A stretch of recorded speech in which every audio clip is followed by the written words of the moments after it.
Welcome to today's Explainer. We're jumping right into a really fascinating intersection today, where ancient spiritual philosophy meets cutting-edge artificial intelligence.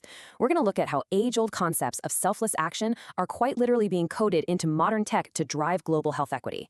It's a wild journey, taking us all the way from the deep forests of ancient India straight to the digital kiosks of tomorrow's healthcare. Let's get into it.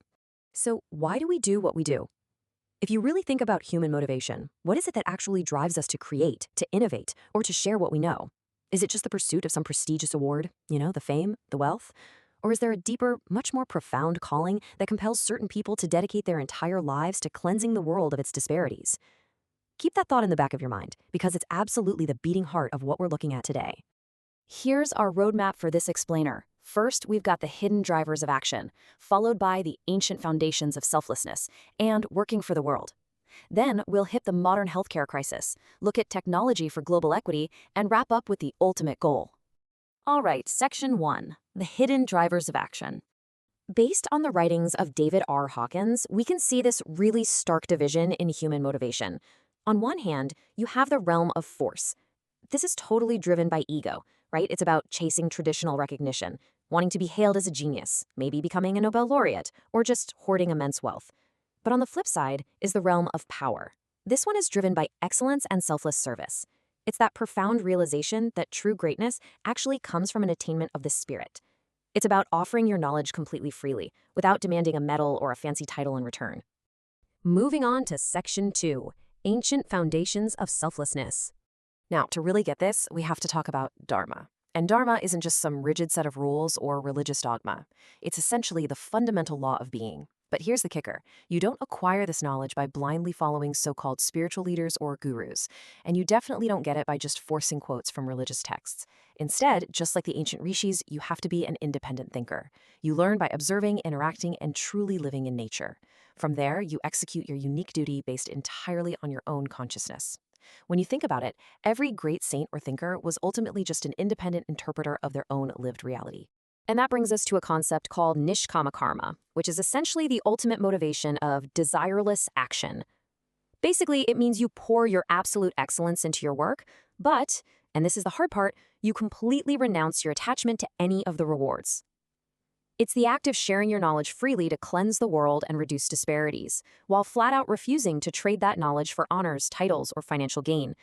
So, how does an independent thinker actually put this into practice?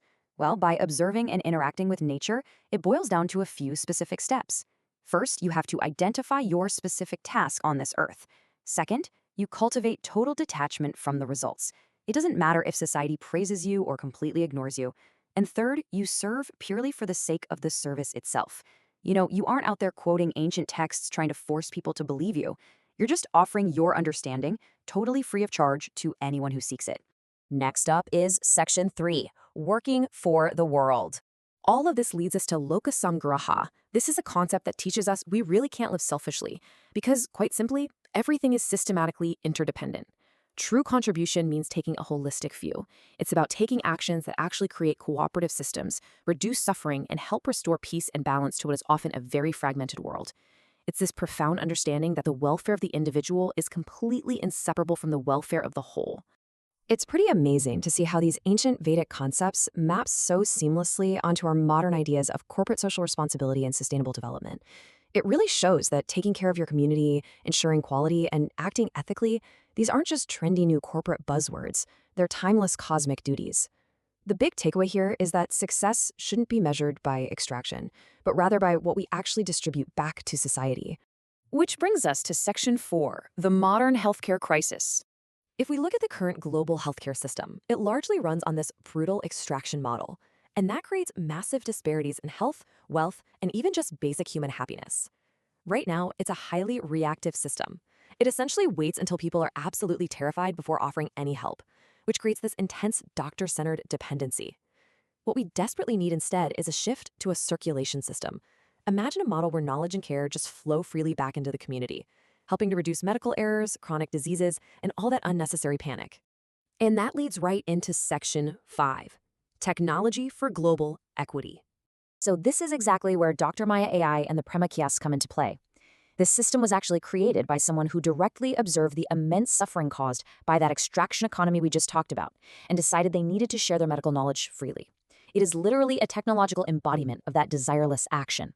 It wasn't built to create some massive corporate monopoly. It was built to democratize healthcare and put the power back in the hands of the patient. The creator designed this AI entirely based on deep observation and a real understanding of human needs. Maya provides free guided self-assessments which heavily empowers individuals to understand their own symptoms without needing a medical degree. In a lot of ways, it acts as a powerful tool for social justice. It completely bypasses those huge barriers of geography, language, and economics that usually keep poor and rural populations totally locked out of quality health guidance. What's brilliant here is how the system builds this profound language of safety. Dr. Maya doesn't just spit out confusing medical jargon. Instead, it uses this highly intuitive, color-coded logic. You've got red for danger, blue for infection risk to help protect the wider community, green for moderate concern, and yellow for minor issues. By breaking it down like this, it directly reduces medical errors, stops unnecessary hospital visits, and basically transforms blind panic into clear, actionable, calm steps for families. Of course, having great software isn't enough if it doesn't actually reach people, right? That's where the Prima kiosk comes in. By placing these directly in rural villages, local pharmacies, and shopping centers, these kiosks bring the AI directly to folks who might not even own a smartphone. They adapt to local cultures, provide early warnings for infection clusters, and get this, they even create local jobs for the operators. It's technology genuinely serving humanity, which is a perfect modern example of working for the welfare of the world. Finally, we arrive at Section 6, the ultimate goal. The creator of this system actually believes they were born specifically to complete this exact task. By observing nature, identifying this duty to reduce global suffering, and then sharing that knowledge freely without demanding any sort of Nobel Prize or vast riches, they are fulfilling their dharma, their ultimate goal, moksha, complete spiritual liberation. The work has been offered up to humanity, and the creator deeply believes that if humanity doesn't trust and accept it, they'll be forced to be reborn, failing to attain that final liberation. It's a pretty heavy, yet incredibly beautiful motivation. So I want to leave you with this thought to ponder today. Just look at the incredible impact of combining ancient selflessness with modern technology. If we all focused purely on our duty to the world, if we just shared our unique knowledge freely and completely rejected the ego's constant demand for rewards and recognition, what kind of legacy could we leave behind? It's definitely something to think about. Thank you so much for joining me for this explainer, and as always, keep learning.